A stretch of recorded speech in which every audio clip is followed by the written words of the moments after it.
Donc, pour cette conférence, vous vous demandez peut-être si ce sera en anglais ou en français.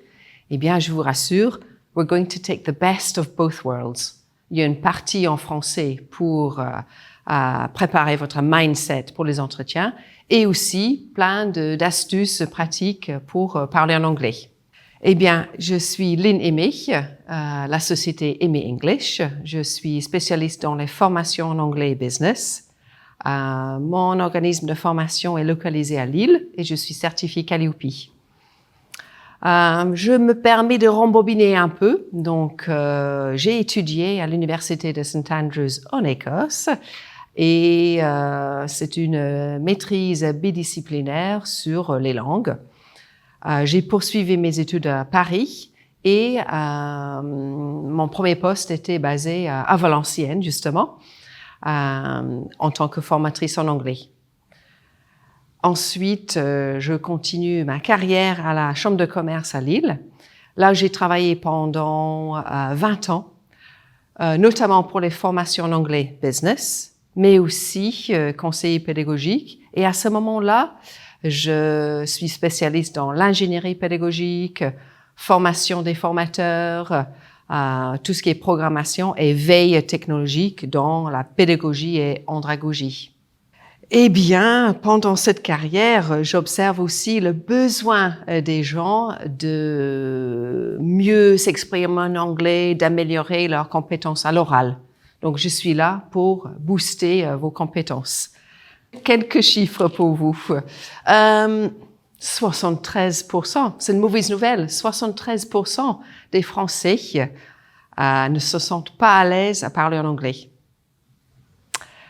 66% des Français souhaiteraient avoir un autre poste si leur niveau d'anglais était meilleur. What is it?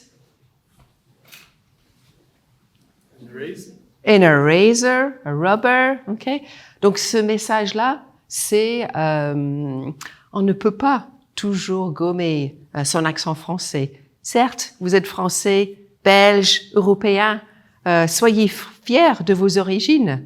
Et n'oubliez pas que l'accent ne va pas vous empêcher de communiquer.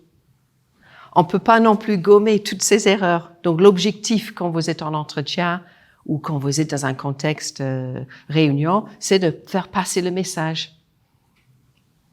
Du coup, je vous demande d'être bienveillant avec vous-même. What is it? It's a smile, d'accord? Quand vous entrez dans la pièce pour l'entretien, smile, ça va vous aider, ça va vous faire gagner des points.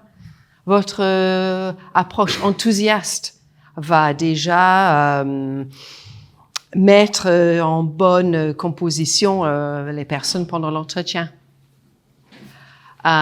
Certes, il faut mettre en avant ses compétences techniques, son expérience, mais pendant l'entretien, les intervieweurs ont envie justement de savoir vos soft skills.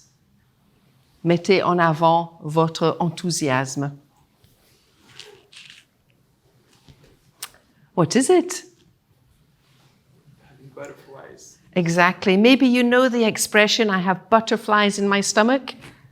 Ça veut dire que j'ai un nœud au ventre, je suis stressée. Ben là, actuellement, je suis stressée. I have butterflies in my stomach. Oui, on est toujours stressé avant un entretien, avant une conversation en anglais. Soit vous arrivez à estomper ce stress, soit je vous propose un petit exercice de visualisation. If you like, you can close your eyes. So imagine you are just in front of the door for the interview. You have your CV in one pocket, votre anti-sèche in the other pocket. You enter the room, you manage to answer the questions in the interview, and it's a success. Thank you. C'était un petit extrait de visualisation. En fait, c'est une technique utilisée par les acteurs, le théâtre. Ça vous aide à visualiser que vous avancez. D'accord? C'est toute une préparation de mindset. Je vais plus basculer vers l'anglais maintenant. Donc, la préparation de vos entretiens d'embauche, c'est vraiment quelque chose d'essentiel. Prep is important. Peut-être pendant les entretiens, ils vont vous demander « Introduce yourself ». Mais c'est cadeau. Vous avez préparé les 4 ou 5 phrases clés. « My name is Lynn. I live in Lille. I'm interested in sport. I'm involved in an association ». Toutes ces phrases-là, vous avez préparées en amont et ça montre que vous maîtrisez ce sujet-là. Preparation is key. Peut-être ils vous demandent « What are your hobbies ?» Vous pouvez répondre « I play video games », mais c'est pas ça l'essentiel. Vous devez développer vos réponses. Vous pouvez répondre « I play video games »,« I connect twice a week »,« All the instructions are in English »,« I have lots of contacts in foreign countries ». Un seul sujet, ça vous permet de parler plein de choses plus larges. You need to do your prep. Par contre, c'est une question piège. L'intervieweur vous pose la question « How long have you been a student? How long have you been studying English? » Donc, c'est une question avec « Depuis quand? » Vous pouvez maîtriser la partie de structure « I've been a student for 5 years. I've been a volunteer for 7 years. I've been involved in this project since the beginning of the year. » Donc, since plus une date et for plus une durée. Donc, soit vous maîtrisez cette structure present perfect, soit change the game. Change the game, ça veut dire que vous basculez vers une autre structure. Vous pouvez utiliser past simple. I started 2 months ago.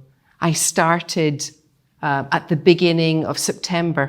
Donc, c'est vous qui contrôlez comment vous répondez à ces questions pièges. Do the prep. Et là, vous sortez votre IA, votre chat GPT. Vous devez faire des recherches sur l'entreprise. Vous devez savoir ce qui se passe actuellement, quel est leur contexte actuel. Et vous devez aussi poser des questions. Poser des questions, ça veut dire juste que la personne en face voit que vous êtes motivé. Vous êtes aussi curieux vers ce qui se passe dans leur entreprise. It's a two-way conversation. Eh bien, on termine avec peut-être des phrases bateaux, mais quelques expressions de politesse. C'est important.